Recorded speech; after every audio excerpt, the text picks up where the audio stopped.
নমস্কাৰ ছাত্ৰ ছাত্ৰীসকল মই তোমালোকৰ ৰীনা ফুকন বাইদেউ আজি আমি সপ্তম শ্ৰেণীৰ সমাজ বিচিত্ৰাৰ 15 নম্বৰ পাঠটি অৰ্থাৎ গোলকীকৰণৰ কৰ্মপুথিখনৰ বিষয়ে আলোচনা কৰিম কৰ্মপুথিখনত তোমালোকক কৰিবলগীয়া যথেষ্টখিনি কাৰ্য আছে চাওঁ আহাচোন আমাৰ এই পাঠটিত কি কাৰ্য কৰিব দিছে প্ৰথম কি কৈছে তোমালোকক জানানে প্ৰথম তলৰ প্ৰশ্নবোৰ 1 পৰা 5 নংলৈ শুদ্ধ উত্তৰটো কাষত থকা গোল চিনটোত পূৰ কৰিব কৈছে অৰ্থাৎ এই তলৰ চিনটো তোমালোকৰ কি কৰিব দিছে পূৰ কৰিব দিছে কৈছে প্ৰথম প্ৰশ্নটো কি দিছে বিশ্ব বাণিজ্য সংস্থা কিমান খ্ৰীষ্টাব্দত গঠন কৰা হৈছিল তোমালোকৰ মনত আছে নে ওয়াৰ্ল্ড ট্ৰেড অৰ্গেনাইজেচন বিশ্ব বাণিজ্য সংস্থা আমাৰ কিমান খ্ৰীষ্টাব্দত গঠন কৰা হৈছিল শুদ্ধ উত্তৰটো হৈছে 1995 চনত তোমালোকে এই গোল চিনটোত সম্পূৰ্ণৰূপে গোল কৰিবা দ্বিতীয় প্ৰশ্নটো কি কৈছে চাওঁ আহা দ্বিতীয় প্ৰশ্নটো কৈছে বহনক্ষম উন্নয়নৰ লক্ষ্য কেইটা অৰ্থাৎ বহনক্ষম উন্নয়নৰ লক্ষ্য আমাৰ কেইটা আছিল ৰাষ্ট্ৰসংঘ সাধাৰণ সভাই কেইটামান লক্ষ্য তেওঁলোকে ধৰি লৈছিল হয় নহয় সেই লক্ষ্য কেইটা কৈছে 15টা 17টা 19টা 20টা শুদ্ধ উত্তৰ কি বাৰু শুদ্ধ উত্তৰ 17টা তোমালোকে ইয়াতে কি কৰিবা গোল কৰিবা দেই ধুনীয়াকৈ গোল কৰিবা তাৰ পিছত তৃতীয় প্ৰশ্নটো কি কৈছে চাওঁ আহা তৃতীয়টো কৈছে তলৰ কোনটো নৱীকৰণযোগ্য সম্পদৰ উদাহৰণ নৱীকৰণযোগ্য মানে কি পুনৰ আমি কি কৰিব পাৰো আমি নতুনকৈ যাক আমি ব্যৱহাৰ কৰিব পাৰো কৈছে তেনে এবিধ সম্পদ তলৰ কোনটো বুলি সুধিছে পানী তেল লো প্লাষ্টিক পানী তেল লো প্লাষ্টিকৰ ভিতৰত কোনটো নৱীকৰণযুক্ত পানী হৈছে নৱীকৰণযুক্ত তোমালোকে এই গোলটো ধুনীয়াকৈ পূৰ কৰিবা তাৰ পাছৰ প্ৰশ্নটো কি কৈছে চাওঁ আহা তলৰ কোনটো সংগঠনে ইয়াৰ সদস্য ৰাষ্ট্ৰবোৰৰ মাজত বাণিজ্য ক্ষেত্ৰত থকা বাধা আঁতৰ কৰে অৰ্থাৎ বাণিজ্য ক্ষেত্ৰত থকা বাধা আঁতৰ কৰা তলৰ কোনটো সংগঠন জড়িত হৈ আছে কৈছে ৰাষ্ট্ৰসংঘ আন্তৰ্জাতিক মুদ্ৰা নিধি বিশ্ব বেংক বিশ্ব বাণিজ্য সংস্থা কোনটো শুদ্ধ বাৰু কোনটো শুদ্ধ ৰাষ্ট্ৰসংঘই কেৱল বাণিজ্য ক্ষেত্ৰতে নহয় বহুত ক্ষেত্ৰত নিৰাপত্তাৰ ক্ষেত্ৰতে হওক আইন বিভাগতে হওক হয়নে নহয় দেশৰ মাজত কি কৰে বুজাবুজি চুক্তি কৰে কৈছে আন্তঃৰাষ্ট্ৰীয় মুদ্ৰা নিধিয়ে কি কৰে দৰিদ্ৰ দেশসমূহক মুদ্ৰা ঋণ বা লোন কি কৰে প্ৰদান কৰে কৈছে হয় না আৰু বিশ্ব বেংকে কি কৰে বিশ্ব বেংকে উন্নয়নশীল দেশবোৰক কি হয় মুদ্ৰা প্ৰদান কৰে কৈছে সাহায্য প্ৰদান কৰে আৰু বিশ্ব বাণিজ্য সংস্থা ওয়াৰ্ল্ড ট্ৰেড অৰ্গেনাইজেচনে কি কৰে বিভিন্ন দেশবোৰৰ মাজত বাণিজ্য ক্ষেত্ৰত থকা বাধাসমূহ দূৰ কৰে তেতিয়াহ'লে তলৰ কোনটো অপচন শুদ্ধ তলৰ কোনটো অপচন বাণিজ্য সংস্থা অৰ্থাৎ বিশ্ব বাণিজ্য সংস্থাই কি কৰে বাণিজ্য ক্ষেত্ৰত বাধাসমূহ দূৰ কৰে তোমালোকে এই তলৰ গোলটোত কি কৰিবা ধুনীয়াকৈ পূৰ কৰিবা তাৰ পাছৰ প্ৰশ্নটো কি কৈছে চাওঁ আহা শুল্ক আৰু বাণিজ্য চুক্তি কিমান খ্ৰীষ্টাব্দত স্বাক্ষৰ কৰা হৈছিল শুল্ক আৰু বাণিজ্য চুক্তি তাৰ চুক্তিকৈ আমি কি বুলি কওঁ গেট বুলি কওঁ হয়নে গেট কিমান চনত কি কৰা হৈছিল গঠন কৰা হৈছিল বা স্বাক্ষৰ কৰা হৈছিল কৈছে কিমান চনত 1947 চনত তোমালোকে গোলটো ধুনীয়াকৈ পূৰ কৰিবা তাৰ পাছৰ প্ৰশ্নটো কি কৈছে চোৱা আহা তাৰ পাছত কৈছে তলৰ উক্তিবোৰৰ কোনটো শুদ্ধ আৰু অশুদ্ধ কাষৰ বাকচত লিখিব কৈছে তোমালোকক কেইটামান প্ৰশ্ন দিছে প্ৰশ্নবোৰৰ কোনটো শুদ্ধ কোনটো অশুদ্ধ বাছি উলিয়াব লাগে কৈছে প্ৰথম প্ৰশ্নটো কি কৈছে উৎপাদনৰ উপাদানবোৰ সদায় একে ঠাইতে পোৱা যায় অৰ্থাৎ উৎপাদনৰ উপাদান কৰিবৰ কাৰণে যিবোৰ সম্পদ আছে সেইবোৰ একে ঠাইতে পোৱা যায় বুলি কৈছে সেইটো শুদ্ধ নে হেতু অশুদ্ধ হয় না নহয় বহুজাতিক প্ৰতিষ্ঠানৰ মুখ্য কাৰ্যালয় সাধাৰণতে নিজ দেশতে নাথাকে অৰ্থাৎ বহুজাতিক প্ৰতিষ্ঠানৰ মুখ্য কাৰ্যালয় একেখন বা নিজৰ দেশতে নাথাকে কৈছে বেলেগ বেলেগ দেশবোৰতো থাকে বুলি কৈছে এটো শুদ্ধ নে এটো অশুদ্ধ কাৰণ বহুজাতিক কোম্পানীৰ মুখ্য প্ৰতিষ্ঠান কিন্তু এখন নিৰ্দিষ্ট দেশতে থাকে তাৰ পৰাই সৰু সৰু কি হয় উপ প্ৰতিষ্ঠানসমূহক নিৰ্দেশনা দি ব্যৱসায় বাণিজ্য চলাই থাকে গৈছে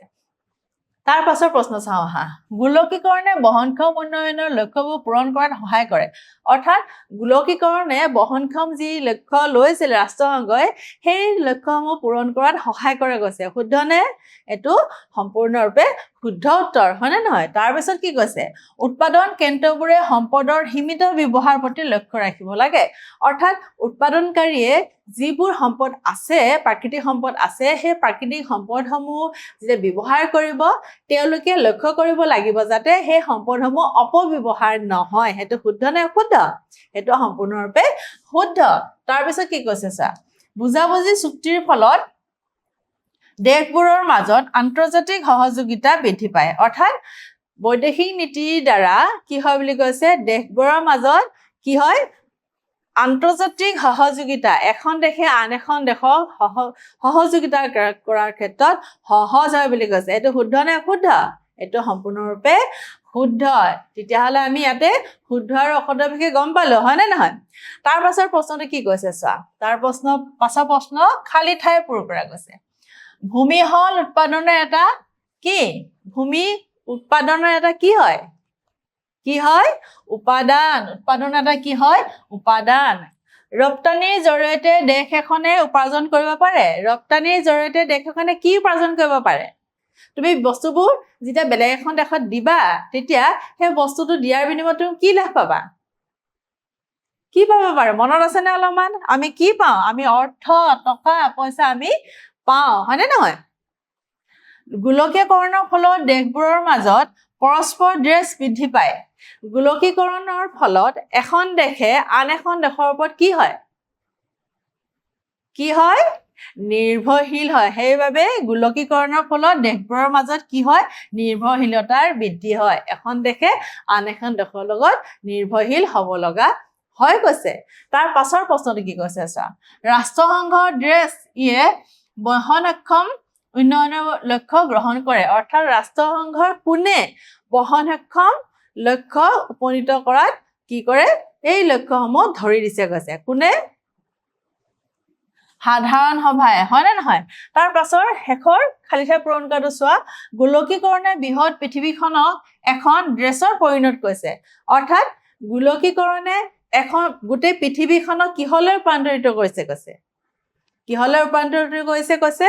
গাঁৱত পৰিণত কৰিছে অৰ্থাৎ গোলকীকৰণে পৃথিৱীখনক এখন সৰু গাঁৱলৈ পৰিণত কৰিছে যাৰ দ্বাৰা আমি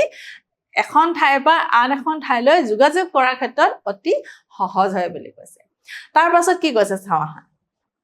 খেলিমেলিকৈ থকা আখৰ বা যুক্তাক্ষৰবোৰ সজাই শব্দ গঠন কৰি কাষৰ বাকচত লিখা অৰ্থাৎ ইয়াত যে কি হৈছে বিশৃংখলভাৱে খেলিমেলিকৈ তোমালোকক কিছুমান শব্দ দিয়া আছে সেই শব্দবোৰ তোমালোকে শুদ্ধভাৱে অৰ্থ প্ৰকাশ কৰা শব্দ সাজিব লাগে বুলি কৈছে এতিয়া প্ৰথমটো কি চোৱা প্ৰথমটো হৈছে বহনক্ষম হয় নে নহয় প্ৰথমটো হৈছে তোমাৰ বহনক্ষম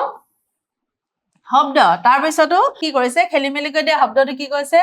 গোলকীকৰণ হয় নে নহয় তাৰ পাছত কি দিছে বহুজাতিক তাৰ পাছৰ খেলিমেলি কৰা শব্দটো কি জানানে সহযোগিতা আৰু তাৰ পাছতো কি হয় ব্যৱসায়িক অৰ্থাৎ এই শব্দবোৰৰ পৰা আমি কি কৰিছো এটা অৰ্থপূৰ্ণ শব্দ আমি বনাব পাৰিছো হয়নে তাৰ পিছত চাওঁ হা তাৰ পিছত কি কৈছে গোলকীকৰণে পৰিৱেশৰ ওপৰত কেনে ধৰণৰ প্ৰভাৱ পেলাইছে উদাহৰণ লিখা অৰ্থাৎ গোলকীকৰণৰ ফলত আমাৰ পৰিৱেশে কি অসুবিধাৰ সন্মুখীন হৈছে আৰু কি সুবিধা লাভ কৰিছে সেই বিষয়ে তোমালোকক লিখিব কৈছে গোলকীকৰণৰ ফলত কি হৈছে পৰিৱেশ ক্ষেত্ৰত কি হৈছে হয় পৰ্যটকৰ কি হৈছে পৰিমাণ বৃদ্ধি কৰি দিছে আমাৰ ইয়াত থকা প্ৰাকৃতিক সম্পদসমূহ বাহিৰৰ দেশবোৰে দেখা পাইছে চিনি পাইছে উদ্ভাৱন কৰিব পাইছে হয় নাই তাৰ উপৰিও কিছুমান কি হৈছে বেয়া প্ৰভাৱো পৰা দেখা যায় চাওঁচোন আমি ইয়াত কি উল্লেখ কৰিছো গোলকীকৰণে পৰিৱেশৰ ওপৰত বিৰূপ প্ৰভাৱ পেলাইছে অৰ্থনৈতিক উন্নতিৰ নামত পৰিৱেশৰ ওপৰত যথেষ্ট সমস্যাৰ সৃষ্টি কৰা কথাটো নুই কৰিব নোৱাৰি উদাহৰণস্বৰূপে বৰফ গলন সাগৰৰ জলপৃষ্ঠ বৃদ্ধি জলবায়ু পৰিৱৰ্তন আৰু প্ৰাণী উদ্ভিদৰ বাসস্থান ধ্বংস হোৱাৰ বাবে কিছুমান প্ৰজাতি বিলুপ্ত পথত আগবাঢ়ি গৈছে অৰ্থাৎ গোলকীকৰণৰ ফলত কি হৈছে যেনেকৈ আমি উন্নতি লাভ কৰিব পাৰিছো, এখন পৃথিৱীক আমাৰ সৰু এখন গাঁৱলৈ পৰিণত কৰিছে, আমাৰ কিছুমান প্ৰযুক্তিবিদ্যাৰ ফালে আমাৰ আগবাঢ়ি যাব পাৰিছো, কিন্তু পৰিৱেশৰ ক্ষেত্ৰত সমানে কিন্তু অসুবিধাৰো সৃষ্টি হোৱা দেখা গৈছে। কেনেকৈ? বৰফ গলন, গোলকীয়কৰণৰ ফলত কি হৈছে? তাপমাত্ৰা যথেষ্ট বৃদ্ধি পাইছে, তাৰ বাবে কি হৈছে? বৰফ গলিব ধৰিছে। তাৰোপৰি বৰফ গলাৰ ফলত কি হৈছে? প্ৰাণী আৰু উদ্ভিদৰ বাসস্থানবোৰ ধ্বংস হ'ব লৈছে, আৰু কি হৈছে? কিছুমান প্ৰাণী যি এতিয়া বিলুপ্ত প্ৰায়লৈ গৈছে, তাৰো এটা প্ৰধান কাৰণ কিন্তু গোলকীকৰণে হৈ গৈছে। তাৰপিছত কি প্ৰশ্ন আছে চাওঁ আহাচোন। কি কৈছে? আমদানি আৰু ৰপ্তানিৰ মাজৰ দুটা পাৰ্থক্য লিখা। অৰ্থাৎ আমদানি আৰু ৰপ্তানিৰ দুটা পাৰ্থক্য লিখিব কৈছে। চাওঁ আহাচোন আমদানি আৰু ৰপ্তানিৰ পাৰ্থক্যসমূহ কি কি? প্ৰথম পাৰ্থক্যটো কি কৈছে চোৱা। প্ৰথম পাৰ্থক্যটো কৈছে আনৰ দেশৰ পৰা নিজৰ দেশলৈ সামগ্ৰী বা সেৱা ক্ৰয় কৰা। অৰ্থাৎ আনৰ দেশৰ পৰা যেতিয়া আমি নিজৰ দেশলৈ দ্ৰব্য সামগ্ৰী কিনিম, তাক কি কম? তাক আমদানি কম। আৰু ৰপ্তানিৰ ক্ষেত্ৰত কি? নিজৰ দেশৰ পৰা আন দেশলৈ সামগ্ৰী আৰু সেৱা বিক্ৰী কৰা কাৰ্যক ৰপ্তানি বোলে। যেতিয়া আমাৰ নিজৰ দেশত দ্ৰব্য সামগ্ৰী উৎপাদন হ'ব, সেই দ্ৰব্য সামগ্ৰী যেতিয়া আমি আন এখন দেশলৈ কি কৰিম? বিক্ৰী কৰি দিম, তাক আমি কি কম? ৰপ্তানি বুলি কম। দ্বিতীয় পাৰ্থক্যটো কি চোৱা। আমদানিৰ ফলত দেশৰ ধন আন দেশলৈ বহিঃপ্ৰবাহ হয়। অৰ্থাৎ আমদানি কৰাৰ লগে লগে আমি যেতিয়া দ্ৰব্য সামগ্ৰী কিনিম, আমাৰ কিনাৰ বিনিময়ত কি দিব লগা হয়? ধন দিব লগা হয়। সেই ধনসমূহ আমাৰ দেশৰ পৰা আন এখন দেশলৈ বহিঃপ্ৰবাহ মানে ওলাই গুচি যায় বুলি কৈছে, হয় নাই? তেতিয়াহ'লে আমি ৰপ্তানিৰ ক্ষেত্ৰত কি দেখোঁ চাহা। ৰপ্তানিৰ দ্বাৰা দেশলৈ মুদ্ৰাৰ আগমন হয় আৰু অৰ্থনৈতিকভাৱে দেশখন টনকিয়াল হয়। অৰ্থাৎ ৰপ্তানিৰ দ্বাৰা আমি কি কৰোঁ? আমাৰ ইয়াত যি সম্পদ আছে, আমাৰ ইয়াত যি সম্পদৰ লগতে আমাৰ ইয়াত যি উৎপাদনৰ বস্তু সামগ্ৰী আছে, সেই সামগ্ৰীসমূহ আমি কি কৰিব পাৰোঁ? আমি বাহিৰলৈ বিক্ৰী কৰি দিওঁ। যেতিয়া আমি বাহিৰত বিক্ৰী কৰি দিওঁ, সেই দেশখনে, সেই ৰাষ্ট্ৰখনে আমাক কি দিব? আমাক অৰ্থ দিব, আমাক টকা দিব, আমাক পইচা দিব, হয় নাই? আমাক মুদ্ৰা দিব। এতিয়া সেই মুদ্ৰাৰ দ্বাৰা আমি কি কৰিম? আমাৰ দেশখন অৰ্থনৈতিক ফালৰ পৰাও লাভৱান হয় বুলি কৈছে। তাৰ পাছৰ প্ৰশ্নটো কি কৈছে চাওঁ আহা। কৃত্ৰিম বুদ্ধিমত্তাৰ ব্যৱহাৰ আৰু কি লিখিব কৈছে? কৃত্ৰিম বুদ্ধিমত্তাৰ ব্যৱহাৰৰ সুবিধা আৰু অসুবিধাবোৰ উল্লেখ কৰিব কৈছে। অৰ্থাৎ কৃত্ৰিম বুদ্ধিমত্তা ব্যৱহাৰৰ ক্ষেত্ৰত যিবোৰ সুবিধা আছে আৰু যিবোৰ অসুবিধা আছে, সেই সুবিধা আৰু অসুবিধাবোৰ আলোচনা কৰিব কৈছে। এতিয়া কি কৈছে চোৱা। প্ৰথম সুবিধা কি কৈছে? কৃত্ৰিম বুদ্ধিমত্তাই ভুলৰ পৰিমাণ কমাই দিয়ে। অৰ্থাৎ কৃত্ৰিম বুদ্ধিমত্তাৰ ফলত আমি বহুত ভুল কৰোঁ, হয় নাই? সেই ভুলৰ পৰিমাণটো কৃত্ৰিম বুদ্ধিমত্তাই কমাই দিয়ে বুলি কৈছে। তাৰ উপৰিও বিৰতি নোলোৱাকৈ কাম কৰি যাব পাৰে। অৰ্থাৎ জিৰণি নোলোৱাকৈ কৃত্ৰিম বুদ্ধিমত্তাই কাম কৰি যাব পাৰে কৈছে। তাৰপিছত কম সময়ৰ ভিতৰত অধিক কাম কৰিব পাৰে। অৰ্থাৎ খুব কম সময়ৰ ভিতৰতে বহুত ধৰণৰ কাম কৰিব পাৰে, মাল্টিপল ৱৰ্ক কৰিব পাৰে কৃত্ৰিম বুদ্ধিমত্তাই, হয় নাই? কিন্তু মানুহে নোৱাৰে, কিন্তু কৃত্ৰিম বুদ্ধিমত্তাই কৰিব পাৰে কৈছে। অসুবিধা কি কৈছে চোৱা। মানুহৰ নিচিনা নতুন চিন্তা বা সৃষ্টি কৰিব নোৱাৰে। কৃত্ৰিম বুদ্ধিমত্তাই কিন্তু মানুহৰ মন যেনেকৈ সৃষ্টিশীল, কৃত্ৰিম বুদ্ধিমত্তাৰ মন কিন্তু তেনেধৰণে সৃষ্টিশীল নহয় কৈছে। উদ্যোগত কৃত্ৰিম বুদ্ধিমত্তা ব্যৱহাৰে নিবনুৱা সমস্যাৰ সৃষ্টি কৰে। অৰ্থাৎ যেতিয়া উদ্যোগবোৰত কৃত্ৰিম বুদ্ধিমত্তা ব্যৱহাৰ হ'ব, তেতিয়া কিন্তু মানুহৰ প্ৰয়োজন কমি যাব। কমি যোৱাৰ লগে লগে মানুহ নিবনুৱালৈ ৰূপান্তৰিত হ'ব বুলি কৈছে, বা নিবনুৱা সমস্যা বৃদ্ধি পাব কৈছে। কৃত্ৰিম বুদ্ধিমত্তাৰ ওপৰত নিৰ্ভৰ কৰিলে মানুহৰ স্বাভাৱিক চিন্তা চৰ্চা আৰু দক্ষতা হ্ৰাস হয়। অৰ্থাৎ যেতিয়া আমি কৃত্ৰিম বুদ্ধিমত্তাৰ ওপৰত নিৰ্ভৰ কৰি চলো, তেতিয়া নিজৰ যিটো তোমাৰ দক্ষতা আছে, দক্ষতাটো হ্ৰাস পোৱা দেখা পোৱা যায়। কিয়নো আমি সেই কৃত্ৰিম বুদ্ধিমত্তাৰ ওপৰত ভিত্তি কৰিয়ে চলি গৈ আছো। নিজৰ কোনো সৃষ্টিশীল আমাৰ মন আমি বিচাৰি নোপোৱা হৈ যাওঁ কৈছে। তাৰোপৰি আৰু কিছুমান সুবিধা অসুবিধা আছে। ৪ৰ্থ নম্বৰটো চাওঁ আহাচোন। খনি বা গভীৰ সমুদ্ৰৰ দৰে বিপদজনক ঠাইত কৃত্ৰিম বুদ্ধিমত্তা ৰবটৰ ব্যৱহাৰে মানুহক কাম সহজ কৰি দিয়ে। অৰ্থাৎ কয়লা খনি, সোণৰ খনি, হয় নে নহয়? এইবোৰ খনিত আৰু সাগৰৰ গভীৰ তলত যেতিয়া কাম হ'ব, সেই কামসমূহ কৰাৰ ক্ষেত্ৰত কৃত্ৰিম বুদ্ধিমত্তাৰ অতিকৈ প্ৰয়োজন গৈছে। কাৰণ কৃত্ৰিম বুদ্ধিমত্তাৰ জৰিয়তে আমি সেই কামবোৰ মানুহৰ কোনো অনিষ্ট নোহোৱাকৈ আমি কৰি যাব পাৰো গৈছে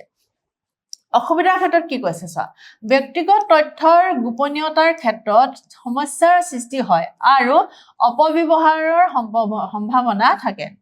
অৰ্থাৎ আমি যেতিয়া কৃত্ৰিম বুদ্ধিমত্তা ব্যৱহাৰ কৰো তেতিয়া আমাৰ কি কৰে আমাৰ কিছুমান তথ্য আমি দিবলগীয়া হয় যেনে তুমি কিবা এটা বস্তু খুলিলে কিবা এটা এপ খুলিলাই এপটো যেতিয়া ইনষ্টল কৰিবা লগইন কৰিবা আমাক কি দিব লগা হয় আমাৰ ফোনৰ নম্বৰটো দিব লগা হয় হয় না নহয় যেতিয়া তুমি ফোনৰ নম্বৰটো দি দিবা তোমাৰ ফোনত থকা সকলোবোৰ তথ্য এই কৃত্ৰিম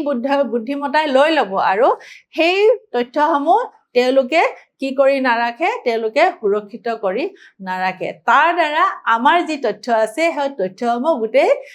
বিশ্বৰ মানুহে গম পাই যায় তাৰ ফলত কি চাইবাৰ ক্ৰাইম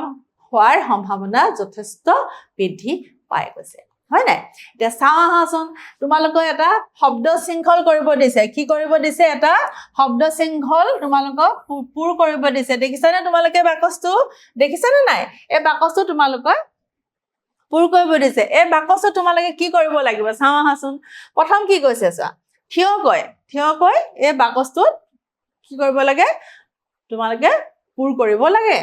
বৰ্তমান প্ৰয়োজন অনুসৰি প্ৰয়োজন পূৰণ কৰি ভৱিষ্যত সুৰক্ষিত কৰা ব্যৱস্থাটো আমি কি বুলি কওঁ আমাৰ বহনক্ষম উন্নয়ন বুলি কওঁ অৰ্থাৎ ইয়াৰ দ্বাৰা আমি আমাৰ বৰ্তমান যি পূৰ কৰিবলগীয়া প্ৰয়োজন আছে সেই প্ৰয়োজনসমূহ যাতে ভৱিষ্যত প্ৰজন্মই কি কৰিব পাৰে পূৰ কৰিব পাৰে তাৰ বাবে আমি চিন্তা কৰো গৈছে তাৰ পাছতো একাধিক দেশৰ মাজত পাৰস্পৰিক সম্পৰ্ক নিৰ্ভৰশীলতা আদি প্ৰক্ৰিয়া অৰ্থাৎ এখন দেশে আন এখন দেশৰ লগত যেতিয়া সম্পৰ্ক বজাই ৰাখিব সেই সম্পৰ্কটো কি বুলি ক'ব সেই সম্পৰ্কটো গোলকীকৰণ বুলি কোৱা হয় কৈছে তাৰ পিছত কি কৈছে যোৱা আন দেশৰ পৰা সামগ্ৰী ক্ৰয় কৰা কাৰ্য আমি যেতিয়া বেলেগ দেশৰ পৰা সামগ্ৰী ক্ৰয় কৰি আনো তেতিয়া আমাক কি বুলি কওঁ তেতিয়া আমি আমদানি বুলি কওঁ হয়নে তাৰ পিছতো চোৱা আন দেশৰ সামগ্ৰী বিক্ৰী কৰা কাৰ্য অৰ্থাৎ আমি যেতিয়া বেলেগ দেশত সামগ্ৰী বিক্ৰী কৰো সেই বিক্ৰী কৰা কাৰ্যটো কি বুলি কয় সেই বিক্ৰী কৰা কাৰ্যটো ৰপ্তানি বুলি কয় হয় নাই দেখিছানে তোমালোকে ধৰিব পাৰিছানে এখনত তাৰ পিছত চোৱা পথালিকৈ কেইটামান দিয়া আছে পথালিকৈ চোৱা গ্ৰাহকৰ চাহিদা আৰু পছন্দ অনুসৰি দ্ৰব্য সামগ্ৰী উৎপাদন কৰা প্ৰতিষ্ঠান যেতিয়া গ্ৰাহকৰ চাহিদা অনুসৰি আৰু বা পছন্দ অনুসৰি দ্ৰব্য সামগ্ৰী উৎপাদন কৰা প্ৰতিষ্ঠানটো কি বুলি ক'ব তোমালোকক বহুজাতিক প্ৰতিষ্ঠান বুলি ক'ব তাৰ পিছতে চোৱা উৎপন্ন কৰা কাৰ্য অৰ্থাৎ যিটো কাৰ্যৰ দ্বাৰা আমি দ্ৰব্য সামগ্ৰী উৎপন্ন কৰো তাক কি বুলি ক'ব উৎপাদন বুলি ক'ব তাৰ পিছত চোৱা মানুহৰ দৰে চিন্তা কৰা সমস্যা সমাধান কৰা এক উন্নত প্ৰযুক্তি কি হৈ গৈছে মানুহৰ নিচিনা চিন্তা কৰা কিছুমান উন্নত প্ৰযুক্তি আছে সেই উন্নত প্ৰযুক্তিটো কি কোৱা যায় কৃত্ৰিম বুদ্ধিমত্তা বুলি কোৱা যায় হয় নে নহয় তাৰ পিছত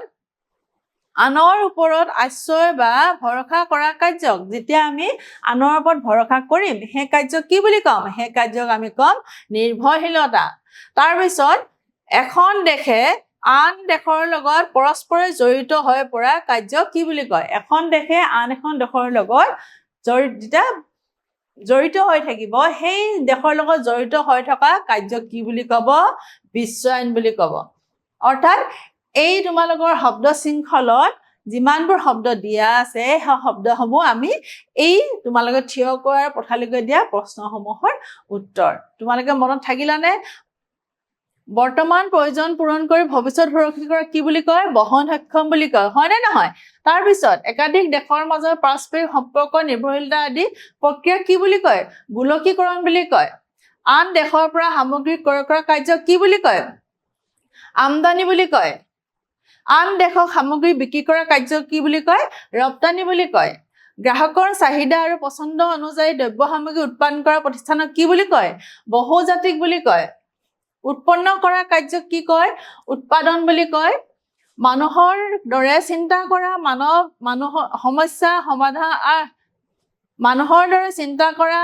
সমাধান কৰা এক উন্নত প্ৰযুক্তি কি বুলি কয় কৃত্ৰিম বুদ্ধিমত্তা বুলি কয় তাৰোপৰি আনৰ ওপৰত আশ্ৰয় বা ভৰসা কৰা কাৰ্য কি বুলি কয় নিৰ্ভৰশীলতা বুলি কয় আৰু শেষত এখন দেশে আন দেশৰ লগত পৰস্পৰে জড়িত হৈ পৰা কাৰ্য কি বুলি কয় বিশ্বায়ন বুলি কয় তোমালোকে ভালদৰে এই শব্দ শৃংখলসমূহ পঢ়িবা ইয়াৰ পৰা বহুতখিনি আমি নজনা কথাও জানিব পাৰো গৈছে। এইখিনিতে আমাৰ 15 নম্বৰ পাঠটি গোলকীকৰণৰ কৰ্মপুথি আমাৰ সম্পূৰ্ণ হৈছে। আমি নিশ্চয় পাঠটিত বহুতখিনি কথা শিকিলো, বজাৰৰ বিষয়েও শিকিলো পাঠটি, বা গোলকীকৰণৰ ফলত আন আন দেশবোৰৰ লগত আমাৰ সম্পৰ্ক কেনেকুৱা হয়, আৰু কিছুমান আমি বৈদেশিক নীতি বিষয়ে শিকিলো, হয়নে নহয়? ইয়াৰ দ্বাৰা কি হয় জানানে? ইয়াৰ দ্বাৰা এখন দেশে আন এখন দেশৰ লগত কেনেকৈ কি হয় মিলি চলিব লাগে তাৰ বিষয়ে আমি এটা আভাস পালো। তোমালোকে নিশ্চয় পাঠটি ভালদৰে বুজি পাইছা। আজিলৈ আমি ইমানতে সামৰিছো।